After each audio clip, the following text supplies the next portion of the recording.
पहला पतरस बाब 3।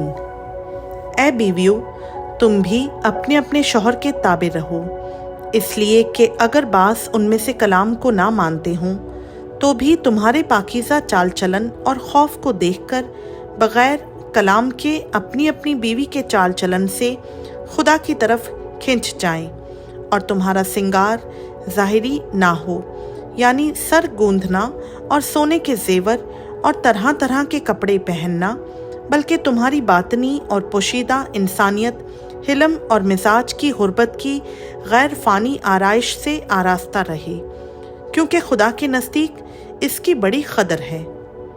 और अगले ज़माना में भी खुदा पर उम्मीद रखने वाली मुक़द्दस औरतें अपने आप को इसी तरह संवारती और अपने अपने शौहर के ताबे रहती थीं।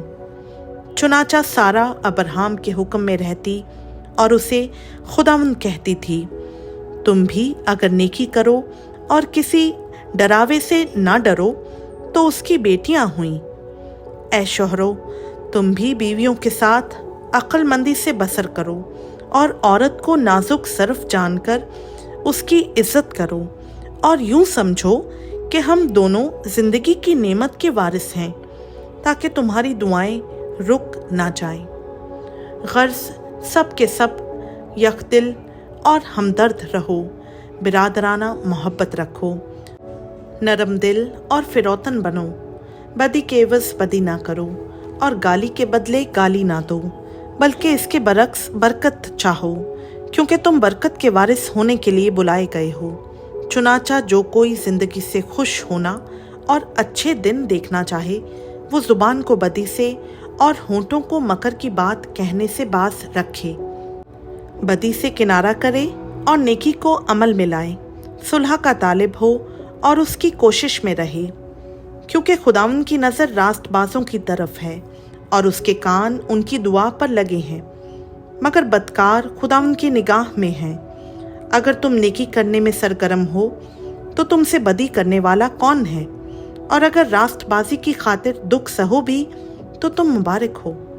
ना उनके डराने से डरो और ना घबराओ, बल्कि मसीह को खुदावंद जानकर अपने दिलों में मुक़द्दस समझो, और जो कोई तुमसे तुम्हारी उम्मीद की वजह दरियाफ्त करे उसको जवाब देने के लिए हर वक्त मुस्तैद रहो, मगर हिल्म और खौफ के साथ, और नियत भी नेक रखो, ताकि जिन बातों में तुम्हारी बदगोई होती है उन्हीं में वो लोग शर्मिंदा हों जो तुम्हारे मसीही चाल चलन पर लान तान करते हैं। क्योंकि अगर खुदा की यही मर्जी हो कि तुम नेकी करने के सबब से दुख उठाओ, तो ये बदी करने के सबब से दुख उठाने से बेहतर है। इसलिए कि मसीह ने भी, यानी रास्तबाज ने, नारास्तों के लिए गुनाहों के बाइस एक बार दुख उठाया, ताकि हमको खुदा के पास पहुंचाए। वो जिस्म के एतबार से तो मारा गया, लेकिन रूह के एतबार से जिंदा किया गया। इसी में उसने जाकर उन कैदी रूहों में मुनादी की जो उस अगले ज़माना में नाफरमान थीं, जब खुदा नूह के वक्त में तहम्मुल करके ठहरा रहा था और वो कश्ती तैयार हो रही थी, जिस पर सवार होकर थोड़े से आदमी यानी 8 जाने पानी के वसीला से बचीं। और उसी पानी का मुशाबा भी, यानी बपतिस्मा यीशु मसीह के जी उठने के वसीला से अब तुम्हें बचाता है। उससे जिस्म की नजासत का दूर करना मुराद नहीं, बल्कि खालिस नियत से खुदा का तालिब होना मुराद है।